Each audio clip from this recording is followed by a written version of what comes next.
year have begun with Carson Wentz, but don't even think about him being anywhere else going forward. He's owed over $25 million next season. The dead money would be $60 million if he's not there. He's coming back. With all their struggles, they need help, but that doesn't seem like it's on the way right now. They're currently $49 million over the cap, and help through the draft. Well, the Eagles haven't drafted a Pro Bowler besides Wentz since 2014, so the troubles are mounting. But despite all that, Wentz remains optimistic.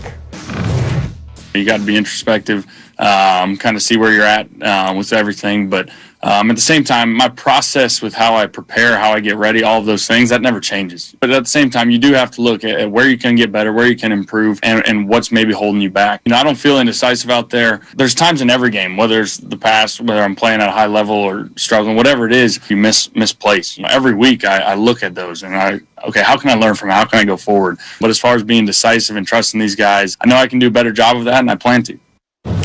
All right, so we've talked so much about the Eagles this week, but I really wanted to bring it back with Lewis here because Lewis, of course, did the game Monday night for us on Monday Night Football. So you've just seen them up close and personal, Lewis. How would you put your finger on their problem right now?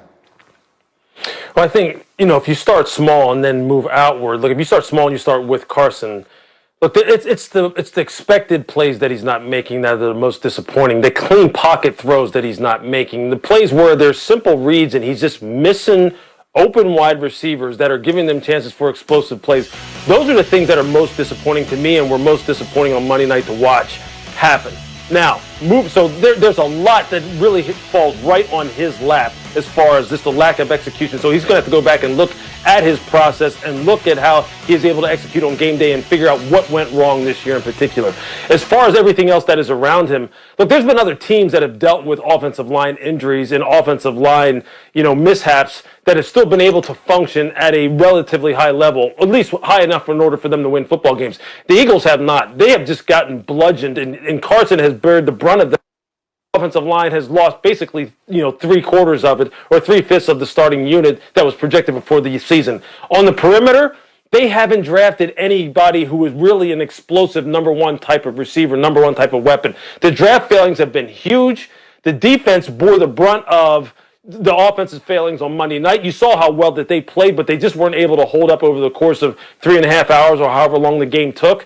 They're going to have to go back and reevaluate this entire process in Philadelphia, starting with Carson, but really looking at what have they done in order to fail organizationally that has put them in this position. And so, Shefty, then I turn to you because we pointed out earlier, Carson Wentz isn't going anywhere. The contract suggests he's definitively going to be their starting quarterback next year. So if it doesn't get better in this last month, what should we expect the fallout to look like? Well, listen, whenever you have the type of season that the Eagles have had, somebody is going to pay the price for that, right? Again, this is a city that wants blood when its team doesn't perform. There has never been a division that is easier to win in the history of football than the NFC East this season. It might be that 6 wins that division. And if that division winner is not in Philadelphia, and even if it is in Philadelphia, the fans are not going to be happy. And look, we know the owner right now is not happy. So somebody's going to pay for that. In the end, I don't know whether that's going to be, well, it's not going to be the quarterback, right? So you always look at the quarterback and the head coach first. The quarterback is safe with the money. You start to look at the head coach. Would he consider a move there? As crazy as that sounds, right? And then you look at the defensive coaching staff. So, again, I think there are a lot of places you look, but there's no way that the status quo is going to remain in Philadelphia after a season like this. All right, let's see what December winds up looking like for them. Meanwhile, Shefty, lace up the running shoes because we got to get to the next order of business. I hope people have been following this week. It began with a Chiefs fan who posted this. Your first follow has to race you with football pads on. Who wins? Tyreek Hill tweeted at Adam Schefter saying basically he's ready for that, suggesting Shefty was his first follow. Shefty followed up by responding, this is happening post-COVID. Well, we had Tyreek Hill on this show on Tuesday, and he had this message. Yes, Shefty, man, post-COVID, we got to get it in, man, for charity or something like that, and let's just have fun with it and roll it. And guess what, Shefty? If we run 100 yards, I will give you 40 yards, fully padded me, and I will beat you, man. I'm calling you out, Shefty. I'm calling you out.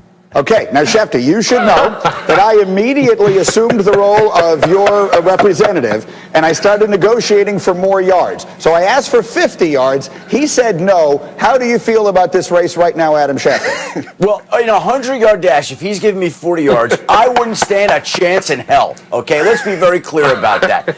And I don't want it to be a 100-yard dash. Okay, 100. I don't know that I could have the stamina to make it 100 yards. Okay, let's go 40 yards, and let's go where he gives me maybe 30, 35 yards, and maybe then, maybe I'd have a chance to beat the cheetah. You only gotta run 60 yards. He's gonna give you 40, so you don't gotta run the whole 100. You run 60, he runs 100, and we're good to go. I believe in you, Adam. I think you can do it.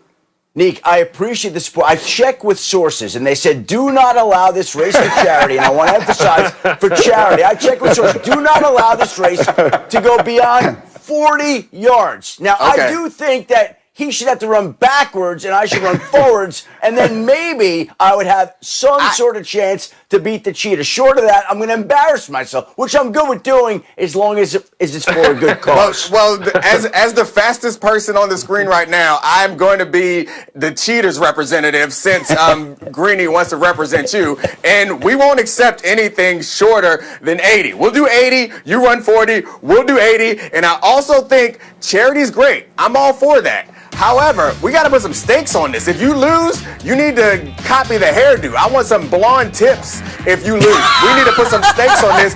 You go with the cheetah hairdo, and the cheetah goes with the Schefter hairdo or something like that. We need some stakes. You guys can't just put it on charity. That's lazy.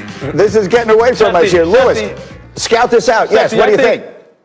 Shefty, I think if you give him 40, he gonna walk you down at about 20 to go. He gonna walk you down. You better just go ahead and say, look, give me 50 yards, and I tell you what, and you roll into it. So you roll into it, and that 50, then you let him go. Don't start from a static start. Don't do that. I would just say this. If we do 100, I don't want to do 100, okay? Like, that's just too much on my Achilles and my back. I'm 53 years old. I'll be 54 later this month. Okay, let me just say this, though. But even if we go 40 yards, like, the image of him blowing right past me is going to be great video. Great video. That's all we need. I got to take a break. Hey, D-Wood, Shefty, real quick. D-Wood, go. Let me tell you something. Yeah. Listen, Shefty, we're built different, man. You're built like you're more like a lineman, okay? We're only built for like 10 yards. Okay, You guys aren't helping. You aren't helping. Lou and Woody, you're not helping. Do you want it to happen or not? I'll just say this, and if the one thing I didn't expect to hear in 2020 was, Shefty, you're built like a lineman. Okay, we'll take a quick break. As we continue, is Mike McCarthy really the right fit in Dallas? Why Jerry Jones says this is all a case of deja vu. Plus, not one, but two blockbusters in the NBA. Anthony